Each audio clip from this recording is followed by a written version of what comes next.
যদি কারোর মধ্যে আত্মহত্যা প্রবণতা দেখা যায় সেই ক্ষেত্রে চিকিৎসার জায়গা থেকে ভর্তি রেখে চিকিৎসা পদ্ধতি ভূমিকা আছে নাকি সে বাসায়ও ট্রিটমেন্ট করে আসলে ভালো হতে পারে বা প্রতিরোধ করা যেতে পারে? গুড, এটা ভালো প্রশ্ন। অনেক রোগী বলে যে ও তো ঔষধ খায় না সাপোজ, জি, আবার সে মানে কারোর সাথে কোনো যোগাযোগই করছে না, the patient is non communicable, কিছু বলেও না, চুপচাপ থাকে। তো যদি আমরা সাইকিয়াট্রিস্টরা মনে করি যে সে বিষণ্ণতায় ভুগছে আর যদি বাড়িতে ওষুধ না খায় অথবা সে যে কোনো মুহূর্তে আত্মহত্যা করতে পারে এবং আত্মহত্যা করতে যদি করে তো সে নিজে নিজে কি কালেক্ট করবে, কি ঔষধ কালেক্ট করবে অথবা কি ইনসেকটিসাইড এই ওষুধগুলো কালেক্ট করবে, বাড়ির লোকজন হয়তো টের নাও পাইতে পারে। এই রকমের পরিস্থিতি যদি আমরা অ্যাসেস করি অথবা রোগীর লোকজনই যদি এরকম বলে যে কিন্তু আমরা বাঁচানো বোধহয় কঠিন হয়ে যাবে, সেই সমস্ত ক্ষেত্রে আমরা আসলে ভর্তির একটা ব্যবস্থা করতে পারি। ভর্তির ব্যবস্থা থাকলে সেখানে অ্যাটলিস্ট এমন একটা এনভায়রনমেন্ট থাকবে যেখানে সে আত্মহত্যা করার যে মেথড বা মিনস যেগুলো থাকে সেগুলো হাতের কাছে পাবে না, ট্রিটমেন্টও চলবে, কাউন্সিলিংও চলবে এবং রোগীটা ভালো হয়ে যাবে। জি, আমাদের মাঝে যখন ওয়ার্নিং সাইনগুলো বলছিলেন আমাদের মাঝে কিন্তু অনেকের একটা ভ্রান্ত ধারণা আছে যে ও তো এমনি বলার জন্য বলতেছে, যে এটা কিন্তু আসলে সে ও করবে না বা দৃষ্টি আকর্ষণ করার বিষয়টুকু অনেকটুকু ভাবে।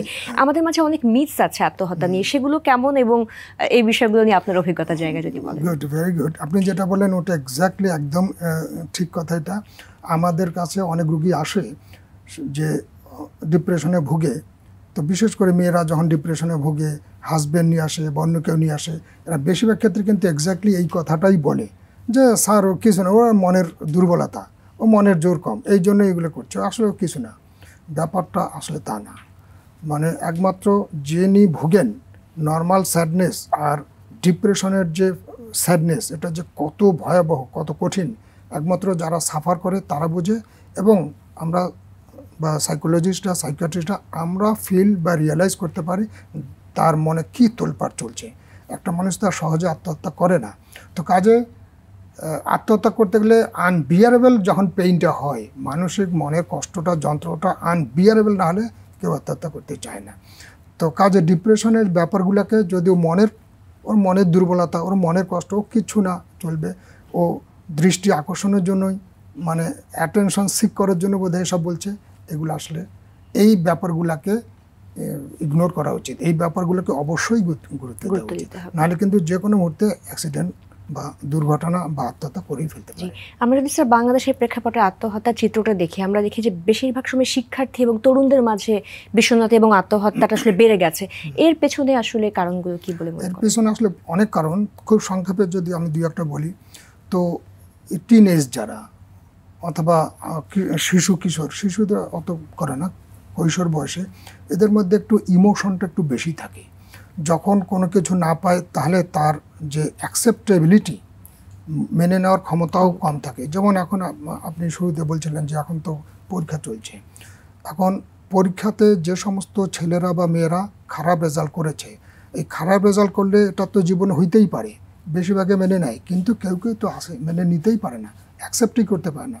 সেভাবে আমার ইচ্ছা ছিল পাস করব, ভালো রেজাল্ট করব, আত্মীয় স্বজনরা জানতো, বন্ধুবান্ধব জানে, বাবা মার একটা এক্সপেকটেশন আছে, বাবা মা তো জানে, এই মুখ কীভাবে দেখাবো আর, অথচ আমি ফেল করে ফেললাম, ভালো রেজাল্ট তো দূরের কথা, পাসই করতে পারলাম না। এটা অনেকে এটা মেনেই নিতে পারে না। মেনে না নেওয়ার জন্য অনেক সময় তার মনে মনে সিদ্ধান্ত নেয়, কাউকে কিছু না বলে সিদ্ধান্ত নেয় আর এই জীবন রাখবো না, কী লাভ, যদি আমার মান সম্মানে না থাকলো, ভালো রেজাল্টই না হলো, বেঁচে থাকার মানে হয় না। এই সিদ্ধান্তগুলো নিতে পারে। আবার এরা সাধারণত স্কুলে এদের যে পিয়ার রিলেশন, যে এদের যে সঙ্গী সাথী যারা আছে, এরা আবার অনেকে বুলিংয়ের শিকার হয়।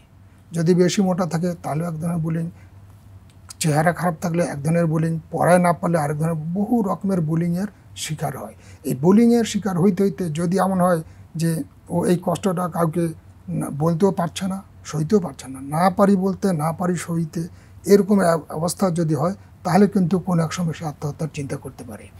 আবার অনেক সময় যদি দেখা যায় যে সফলতা বা সাকসেসফুল যে পরিমাণ আশা করবে সেটা যদি না হয় তাহলে কিন্তু হইতে পারে। তো মেনলি এই ব্যাপারগুলো। আবার যদি বাবা মা বা আত্মীয় স্বজন ওখানে বাড়িতে যে এনভায়রনমেন্টে থাকে, এই এনভায়রনমেন্টটাও একটা বড় ব্যাপার।